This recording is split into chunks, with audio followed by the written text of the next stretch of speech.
Hello, Vineyard family. I'm Wade Huffman, one of the elders here at the Clarksville Vineyard. Wanted to talk to you a few minutes today about, I guess I could say, a favorite verse and a not so favorite verse. I think if you've been a Christian for very long, you've heard of the greatest commandments. A teacher of the Jewish law asked Jesus what the greatest commandments were, and Jesus answered with a question, "What do you think the greatest commandments are?" And the teacher answered, "Love the Lord your God with all of your heart and soul and mind and strength, and to love your neighbor as yourself." And you can look those up in Luke chapter 10, I believe. But then Jesus also gives some other commands about love. And some of these are not as popular and maybe a little more difficult, because I know I want to love God, and I know that I want to love my neighbor, be helpful, be personable.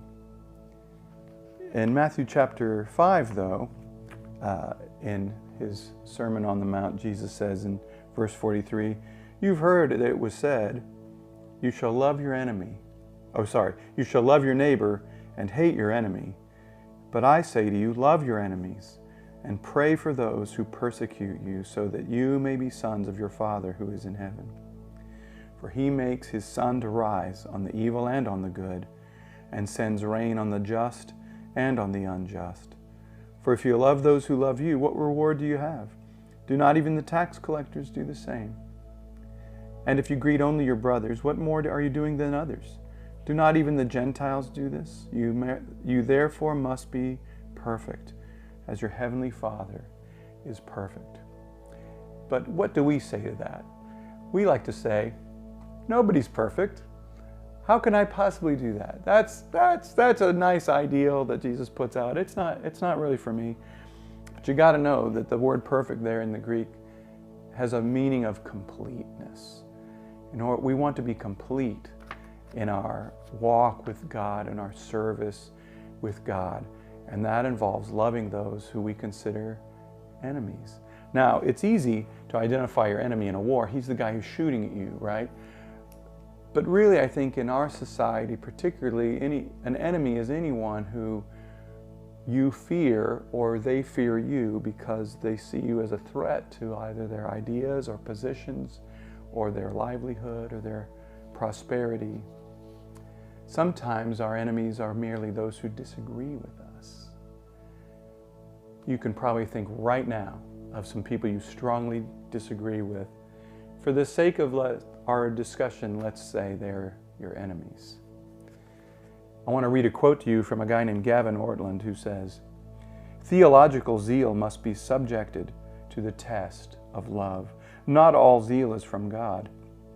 Even when the error that we oppose is a deadly heresy, our aim must be to heal, not to disgrace the other person." Loving like Jesus loved, loving your enemy and your neighbor because you desire their good. You desire them to come to know Jesus. You desire them to enter God's kingdom with you. The principles of nonviolence taught by Martin Luther King Jr., he insisted that the victory would be when our enemies and us are united in our love of God together. Jesus does not call us to agree with our enemy's position. Truly loving our enemies is finding a just means of opposing or resisting our enemy in a way that holds open the possibility that the enemy will be transformed, and to respond to ill treatment with a love that's not only godly, but comes from God, and that we can welcome others into God's love. So let's open our eyes and our hearts to the light of Jesus that can not only save us, but change us into the likeness of Jesus. There's so much more could be said on this topic. Let's have a discussion. You guys have a great day.